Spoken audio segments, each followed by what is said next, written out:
Today is officially the start of March Madness in college basketball, but we're going to talk about some potential April Madness for the Jets. Trade up, trade down, stand pat. We'll discover what is the true path for the New York Jets. Boy Green Daily starts now.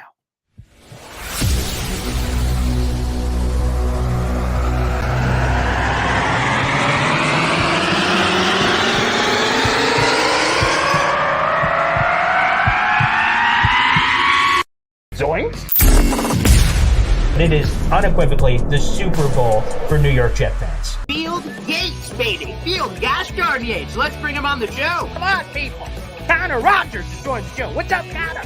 But Trevor Gosh darn Sycamore, baby, for me, personally, my favorite New York Jet of all time. Wow, it's great to be on. What an intro that was right there. Paul, nobody does an intro like you, man. Paul, you give the best intro of literally any podcast that I've ever been.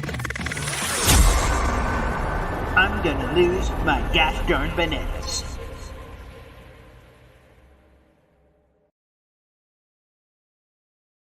Hey, everybody, it's exciting times in New York Jets land. I'm Paul Harrison Jr., a.k.a. Boy Green. I'm the New York Jets digital reporter for Heavy.com, and welcome to Boy Green Daily. We're streaming live on Facebook, on YouTube, on Twitter, the Heavy on Jets Facebook page, and my own personal accounts on YouTube and Twitter. We appreciate you. And we have a guest that's going to be making history here on Boy Green Daily. We've been doing this show for about a year-ish. And we've never had a guest go back to back. And that's exactly what we have going on here right now. That is none other than Italy Jet gracing us with his presence for the next 48 hours. Let's bring him in. Good morning, Italy. Good morning, everyone in the chat. Everyone in the chat, man. What a week. What a week. Yeah. What a week. Yeah. How are you, man? You doing good? Yeah, I'm doing well. I like that. I see that you're already changing up your background. You had all those jerseys. Yeah, there's a lot of construction going on back here. Yeah, I like that. So TBD is probably the TBD. Letters that are. Yes. Yeah. I see that. You have your entire Italy Jet team on that right now. I could see. Yeah. Yeah. Me and my wife are doing construction back here. It's gonna look nice though. I can't wait to when it's all put together. Okay, well, I'm very much looking forward to it. Thank you to everybody in the chat that's in here, and also our thoughts and love are sent out to Dakota, who I see has been battling with some medical stuff. So you know what? Shout out to you, buddy. No matter what is going on in your life, I don't know if you want me to share these details publicly, but whatever's going on in your life, I love the fact that you're always here representing the YouTube chat. So thanks, brother, and well wishes as you heal up there. So I saw that one of our diehard Jets guys. We're a family. We're La Familia out here, and we take care of our own. So I appreciate that, Dakota. So I sent this out on Twitter because I wanted to kind of get a sense. The pulse of the fans is where I wanted to go, and it's this for the New York Jets. Now that they've done all these moves, Tyron Smith, Morgan Moses, John Simpson, Mike Williams, and a breakfast sandwich this week, like they've done so much action that there has been a serious amount of flexibility created here for the New York Jets at 10th overall. So the question is, should the Jets trade up? Should they trade down? Should they just stay pat and let the board fall to them and they take advantage of perhaps some quarterbacks or other crazy runs? Because you never know who could be available with the 10th overall selection. And I sent it to the fans. There's still a ton of hours left in this, but I think we got a good sense of the fans. Let's throw this up on the screen. It's from my Twitter account. You guys can follow me there at BoyGreen25. We have 800 plus votes right now. So I think that's a good sample size. Again, the question was, Jet fans, which strategy would you rather see from GM Joe Douglas in the first round of the 2024 NFL Draft? A trade up, a trade down, or stand pat? And our three choices were trade up, baby, trade down, you idiot, or stand pat. And right now, the leader in the clubhouse is trade down, you idiot, with 52.3% of the fans. A close second, not so close, is trade up, baby, 27%, followed by stand pat at 20.6%. But hopefully on this show, Italy, we can explore each of these options for the New York Jets and kind of weigh out the pros and cons of these decisions. So I guess we'll go in the order of the fans here. The fans are asking, begging, demanding of the Jets to trade down because, of course, They only have now 7 picks in this draft. They gave up one of those picks in the Morgan Moses trade, and they do not have a second-round draft choice from the Aaron Rodgers deal. So I put it to you, Italy. This is what the fans want. They want to trade down, and the populace. Again, there's a lot of comments, and people can also read on Twitter of fans going back and forth on some of the rationale behind this. But the main rationale that I saw is they want to attempt to recoup that second-round pick they lost in the Aaron Rodgers trade, bump back a little bit, however far it takes, according to the draft value chart, that's 7 or 8 spots to either 17 or 18, Jacksonville or Cincinnati, but it takes 2 to tango. Those teams also have to want to trade up, but they want to recoup that second round pick. What do you make of that, the fans? Does that surprise you in any way? And is that similar waters that you would like to swim in? Similar waters I would like to swim in and more. I think either staying there or trading down. There's no need to trade up, in my opinion. Right, this draft is too deep in a lot of positions. So I think if you're going to trade up, I was thinking, okay, go get Harrison Jr. But the way Harrison Jr. has been acting right now and the way he's been doing things, I'm like, I'm not going to do that. I'm just not going to do that. Stay at 10, trade down with Cincinnati, get a second-hand pick, and then go from there. That's where I'm going right now. Yeah, I will bring up Jim Page's comment because this is kind of how I feel, although I don't think it's this black and white. Jim Page says, don't trade down to get more average players. I agree with you that the draft is deep. In a lot of the positions, the Jets, again, we use this term, waters to swim in, wide receiver. People say that the Jets could get a starting wide receiver at pick 72. That's in the 3rd round. So I hear people say that. That there is all these waves of offensive tackles. So if the Jets went from 10 to 18, 10 to 20, 10 to 25, they could still get any one of those guys like whoever. Again, the list goes from Fuaga to Latham to Mims to Guyton. Again, there's a long list of guys. So that's what they say. But I am again, we're going to kind of go a little out of order here. I would just say, just because I saw Jim's comment, I don't want it to get lost with everybody else. If you're the Jets and you're in a position where there's no obvious need right now, which is a great place to be, there is no starter need. Oh my gosh, if you don't get this, you're screwed. Now, there's a case to fill out some of those positions because I've heard this term used. Daniel Jeremiah described the offensive tackle situation as a house of cards. Someone else said playing with fire because they're both 33 and they're both in the last years of their deals and they could be gone, obviously, after this year. But if you are the Jets and you're in an all-in year, I am on the, 27% group. Let's friggin' go up and get an elite player that can help you right now and in the future. That's why I'm apparently on the complete opposite side of you. Marvin Harrison Jr. is the guy I would love because he's such a safe player. You know what he is. He's plug and play. He's spectacular. He's fantastic. You reunite him with his former Ohio State teammate there in Garrett Wilson, and you pay the iron price to get the iron player in MHJ. That's who I want desperately. And I'd be willing to pay the price if he falls to, like, let's say 5, and then you investigate what it would take because the Jets front office and the Chargers front office are intimately familiar with one another. Joe Ortiz and Joe Douglas spent 20 years together in Baltimore. Joe Ortiz's right-hand man, assistant GM Chad Alexander, was the right-hand man of Joe Douglas for a bunch of years. And I'll go back to Eric Mangini when he was fired from the Jets. Yeah. During that transition from 2008 to 2009, he got hired by the Cleveland Browns. The Browns had the 5th overall pick. The Jets had the 17th overall pick. And that connective tissue laid the framework for a trade where the Jets traded up from 17 to 5 to draft some guy named Mark Sanchez. So I think there's a framework here of connectivity and familiarity between the front offices, which sets up the groundwork for a potential blockbuster trade up to dive into the deep end of the pool and add an elite player to this roster, baby. That's what I'm talking about. Okay. I see you. Does that rev your engine, Italy? That's what I'm talking about. I know that doesn't seem to vibe with your gut instinct, but that's what's revving my engine. I just want to see more. I just want to see more like what, because if we trade up, I just want to see what are we going to give up draft picks, players. I want to see what it would look like because if I'm going to trade up, I want to trade up for either. I would go for Neighbors. I would. Neighbors is a great player too. But the thing is, Harrison Jr. I don't like the way his attitude's been lately.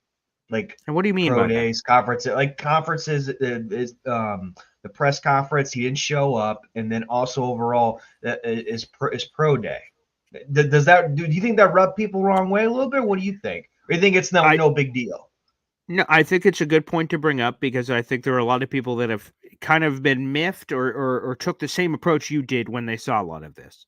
The player I would like to bring up that stands out, and this is a Okay. different era of football, is It Deion is a Sanders. different era of where, yes. Yeah. Of course. And Deion Sanders. There were certain teams he didn't meet with before the draft, and people go, why? He's like, I ain't going to be there. Like, whoever it was, he ended up going like top 5. And whoever, like, the 17 wanted to meet with him. The 18 wanted like a visit with him. He said, you're wasting your time. Unless you're trading up, you ain't getting me. And there was a swag there, of course. There was a confidence. But some people look at that like, who the hell are you, pal? You're some random college player, and you're having this kind of chutzpah. Well, Caleb Williams also didn't go to the combine. Now he stayed and participated in the NFL media stuff and things of that nature. So he's on NFL Network a lot. But to me, I just feel like Marvin Harrison Jr. and he doesn't have an agent. So whoever his people are, he's not obviously doing it by himself. He's got a group of people in his corner. Whoever's advising him is saying, hey, man, you're a superstar and you're going to go here. So it doesn't really matter if you do any of these things. So I kind of like, while I don't like the fact that he doesn't participate in the combine selfishly, because I watch a combine and I would love to see him run around and wow people and do all the wonderful things I think he can do anyway. I'm not really miffed by the fact that he didn't, because when you hear the explanation, the rationale from his camp, I'm like, okay, well, that makes a lot of sense. He's like, I don't want to train for the underwear Olympics. I want to train for the football season. So, because for people who don't know, when you train for the combine, you're like cutting weight and you're trying to just run really fast and do these things. You're doing sometimes non-football activities to put yourself in a certain place, cut down your weight or do this or that. And then when it's time for the football season, you have to get out of the quote unquote combine shape and flip to the football shape. And sometimes that can be a rough transition. So instead of participating in any of that, Marvin Harrison Jr. is just skipping right over that portion of the exam. It'll be interesting to see how he performs this year, if there's any correlation to his decisions. But, so I know why some people are miffed, and some people are miffed, and there's nothing I can say that will flip them from that. I'm just saying I think he's a different kind of personality, as we saw from Deion way back in the day. He's not as talkative, it doesn't seem, as Deion, but like that same mentality of, I'm not going to meet with teams. I'm not going to show anybody. I'm not going to give all these extra medicals or whatever. I'm not going to do any of that, because like I will do it for the teams that are in the top 5. I don't know what his number is, but I will do it for any of these teams, do 30 visits and things of that nature. So that's the thing that doesn't miss me, because I just think he's a spectacular player. And obviously his father from here in Syracuse playing, I just, oh man, he just feels like what he is. Sometimes you don't know. There's a risk. They use the term boom or bust prospects. You don't have to use that for Marvin Harrison Jr., because as soon as he steps in, he's going to be a star. And that's what intrigues me. Yes. It reminds me of the guy from the Eagles from Georgia, that D tackle, kind of what he did. Like, he didn't want to meet with people. Jalen Carter, you're talking about? Yeah, there you go. It kind of reminds me of that. What do you think? I mean, because he didn't want to do the same thing. Well, the only difference, of course, with that is he was in a very big legal situation, and in a car crash with Georgia, and then some of those players and things and people around the program lost their lives. So he was trying to avoid that part of it. But I get the overall thing of what you're saying, that that sort of thing can kind of affect things of that nature. But again, I just think he's a freak. But all right, let's get back to these possibilities here. So again, the trade down. I think let me say this. So of these 3 options that are on the table, I think all of them are great. I don't think you can go wrong if you're the Jets. So everyone wants to trade back. So let's start in those waters. If you can trade back, you can still get an additional pick. I would probably aim for the 2nd round draft choice. And then maybe Ricky Pearsall enters the equation. I really love that kid. He's the wide receiver out of Florida. He's a guy I've been talking about for a little bit. He's someone that's really intriguing to me. But even beyond that, there's other players that could enter the fray. Where's Xavier Worthy going to go? Who broke the 40-yard dash combine record? The kid out of Texas. So if you want to bring even some more speed to the table, I don't know what they're going to be looking for in this third receiver that they're going to be adding to the team inevitably here. But I am fascinated to see what piece of the equation that is. But if you do trade back, you could get a second-round pick, and there should still be a lot of talented players on the board. Again, second, third wave of tackles, second or third wave of wide receivers. Maybe they go in even, or maybe Brock Bowers. Maybe that's the perfect drop, is the Jets go from like 10 to 15. They pick up a third or fourth or something, and then boom, they grab Brock Bowers with that pick. You maximize it. You get a talented player who people are kind of iffy on the position, and then you drop down a few spots, pick up a pick, and still get a really awesome guy. Maybe that's a perfect trade down scenario. So I think all that's on the table for the Jets. I agree. Like I said, trade down or take an O-lineman for me, or take a wide receiver at that at 10 if you're not going to trade down. I mean, I'm looking at Fashanu, Fuaga, looking at all. I just think because your short-term solution right now are, Moses, Simpson, and then you have Tyron, and their durability. There's a lot of durability on that line. A lot of durability. Yeah. So I think right now you need backups. You need someone for the future. I think, like I said, O-lineman, wide receiver, and then Bowers. Yeah, so again, a trade down could certainly make sense for the New York Jets if they want to go in those waters. But let's go to the other one before we go to all my trade up craziness. I think there is a reason to stand pat, and here it is. There are 4 quarterbacks expected to go before the Jets pick. And Daniel Jeremiah's latest mock had quarterback going 1, 2, 3, 4, which means you're the Jets, you're at 10. You have 5 players left before you pick. And let's just play it out. There are 3 receivers are expected to go somewhere in there. That means there's 2 left. It could be Joe Alton-Olufushanu, and then you have your top pick of defense. You have your top pick of Brock Bowers. You have your top pick of whatever. And again, maybe it doesn't even go that way. Maybe one of those 5 players I just mentioned, Olufushanu, Joe Alt, or one of the top 3 receivers falls to you. So I understand the stand pat to say, hey, there's going to be some wild BS happening on the draft, and maybe the Jets can just benefit because they can wait and be patient, and it falls right to them. So that's a compelling case as well. What say you feel? Here on the show, Italy. I mean, like I said, I think the Bears, Commanders, Patriots. I mean, I think there definitely is going to be 4 going before us. There's got to be, but there's always surprises too. That's why I can honestly see an all falling to us. I can honestly see a big time, even a Doomsday. I could see that happening. I just don't think. I don't think Harrison. I think Harrison Jr. is going to be. It probably might be gone, but I could see. Like a good offensive line, I could see a Doomsday falling to us as well. But oh my gosh, it's going to be tough because the chat. Shout out to the chat. There's a lot of talent in this draft. There's a crap ton of talent, and anything goes in this draft. There's always going to be people making moves, jump up and jump down, or just stand. So yeah, I think 4 quarterbacks are definitely going to go. I think Harrison's going to go, but either a great offensive lineman is going to come to us, or we're a Doomsday. I really do. Okay, we have 500 plus people in the room. We've got 300 on Twitter, another 200 on YouTube, and a bunch more on Heavy on Jets page. Make sure you guys, for the 150-ish or 200 plus, whatever the numbers are for YouTube, make sure you guys like the video, hit subscribe, show your support. We're live every single day at 7:30 in the morning. We appreciate you. And also on Twitter, hit that follow button, baby, and make sure you show your support. So we've talked about all the different scenarios for the Jets, potentially trading up, potentially trading down, potentially standing pat. So, chat, keep it coming and let us know your preference of choice here, because there are a couple of different options for the Jets. Again, a Doomsday falling to 10 would just be ridiculous in a good way. Ridiculous. That's phenomenal. Absolutely ridiculous. New York Jets, please don't get a defensive guy. Just please. Boy. I will tell you, that is my fear, to be honest. Because I am too. I'm with you.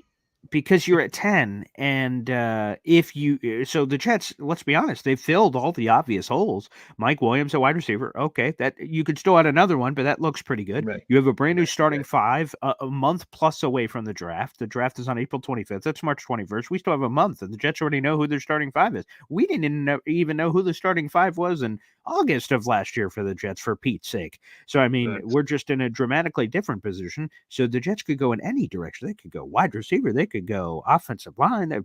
They could do defense. Hell, they could go quarterback. I mean, they could do whatever the hell they want to, which is kind of scary. But the defense scares me because, Roberts, I keep using like this kind of commentary, and I'll throw it over to Trevor Sikkema, who said it on the show a bunch of weeks ago. Like I said, what's the thing that could still surprise you? And this was before a lot of the things the Jets did. And he said, well, one of the things could be defense. And then I cut him off and just said, Trevor, I could understand Robert Sala saying in the draft room, hey, we can have the number 1 overall pick of the defensive draft. Everybody's here. So I am rooting like hell for Atlanta to take Dallas Turner. So he can't say that. So like when the Jets come on the pick, who cares? Okay, you have your second pick of the defensive guys. All right, let's go back to offense. But literally, if no defensive guy goes in the first 9, I could imagine Sala stopping the room. Hey, everybody, there can be this. And I'd be like, oh boy, sit the hell down, Robert Saleh. We need some offensive investments. That's what we need for the New York Jets. And Jackson, I'll bring up this comment on Twitter.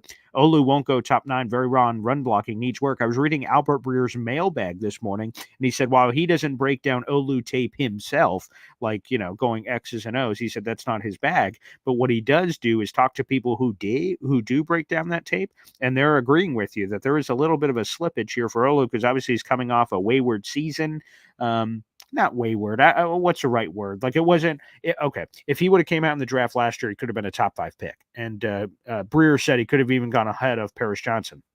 And now this year, there's just a few more questions that people are like, what about you? It's almost paralysis by analysis. You do a little bit more studying on a player who had these unbelievable expectations, and they didn't meet the unbelievable expectations. Now, how do we feel about them? So, yeah, Jackson, there is a breath that Olu could have a little slip inside, which is crazy if you would have told me that pre-draft last year that, oh, boy, he might slip out of the top 10. I'm like, wow, really? Interesting. So there's a lot to be figured out there. A lot to be figured out there for sure.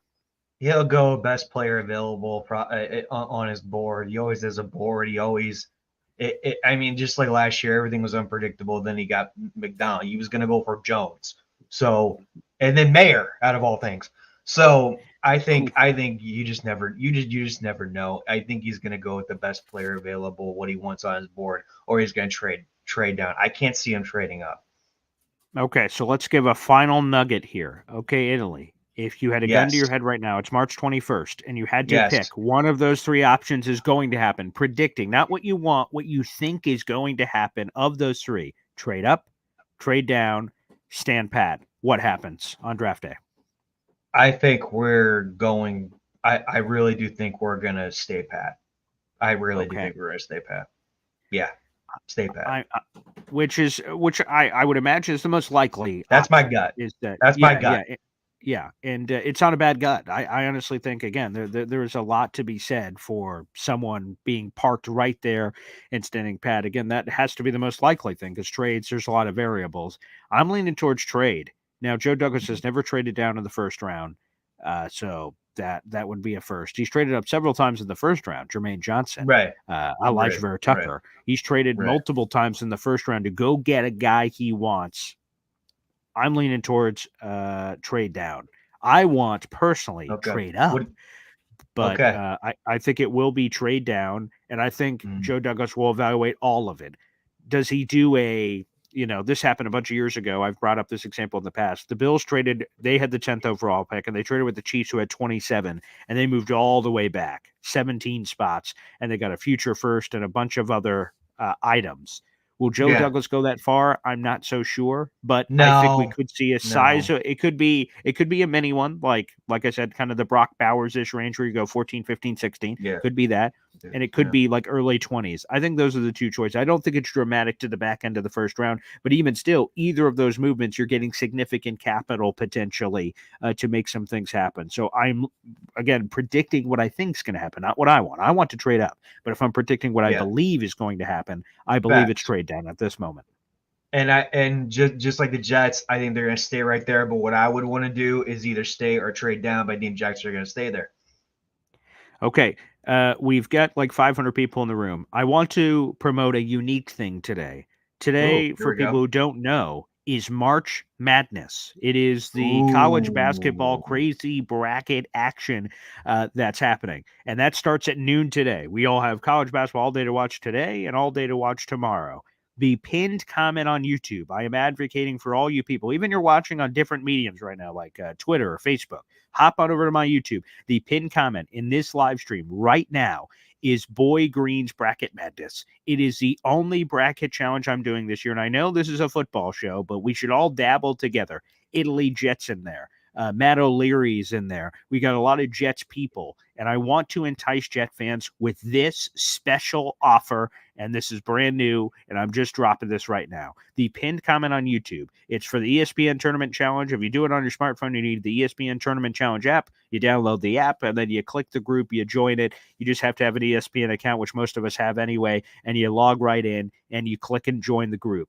And the top winner of this group, I am going to personally reach into my collection and give the top winner autographed Jets memorabilia. I've got some autographed Jets stuff from my own personal collection, some autographed Jets action, and a prize pack of Jet stuff. I've got Jets items I'm putting together in a package. Plus, if you're willing to travel up here to Syracuse, New York, or the Oswego, New York area sometime during the summer, or whenever the hell you want, quite frankly, I will host you.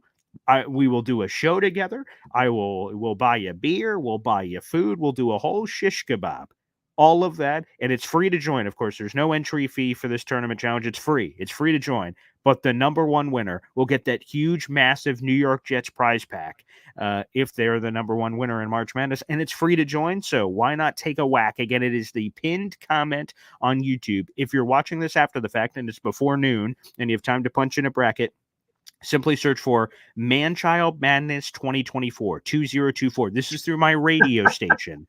Okay? This is through my radio station. And this one additional note that if you make the display name something interesting, I'm going to be talking about it on the radio airwaves. So if Italy Jet's doing good or bad or indifferent, if he's somewhere in there, I will be shouting his name on a radio airwave so you could get some extra chutzpah.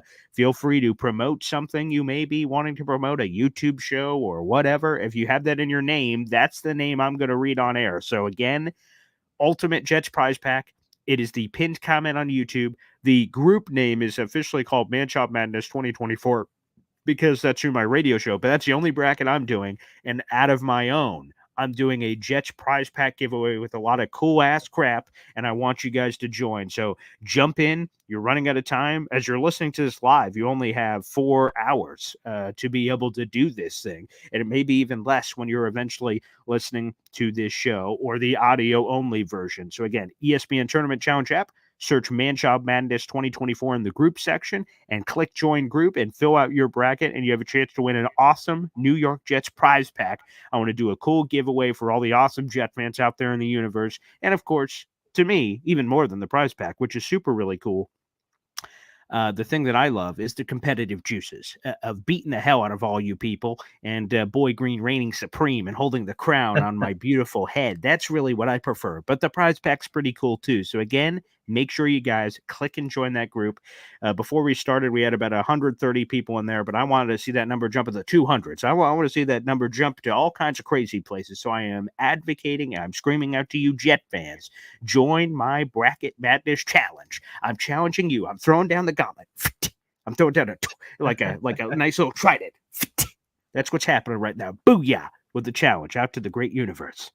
All right. Boom. I love that. Okay. I love that. Yeah. Who do you want to win, or who do you think is going to win? I have no idea. So I got to fill out March that. Madness, I got to fill out that bracket myself, to be honest with you. So I've got my own work to do. I'm not for a sports guy. I should be much more prepared for this than I am. I'm going to be honest. I missed the Selection Sunday show, which already gives you a lot of details on easiest path and things. So I still got some homework to do. There's no doubt about it. So I'm going to have to do some. I'm going to have to do some homework. There's no question between now and noon. But I'm challenging out there to the universe. So, guys, make sure you join that group. We appreciate it. Right here on Boy Green Daily. Italy. Thanks, brother. Thank you, guys. Thanks in the chat. Dakota, hope you feel better. And everyone have a great Thursday. We'll be back here tomorrow. Appreciate everyone. And go Jets. All right. We will see you tomorrow. Don't have to turn back your clocks. What? Italy's here again? Yes, he will be here again. Also, mañana. So we will see you then, everybody. And again, one more shout out. Make sure you guys join our crazy bracket challenge, which is pinned on YouTube. And also make sure you search it on the groups. We appreciate you, and we'll see you next time. Take care.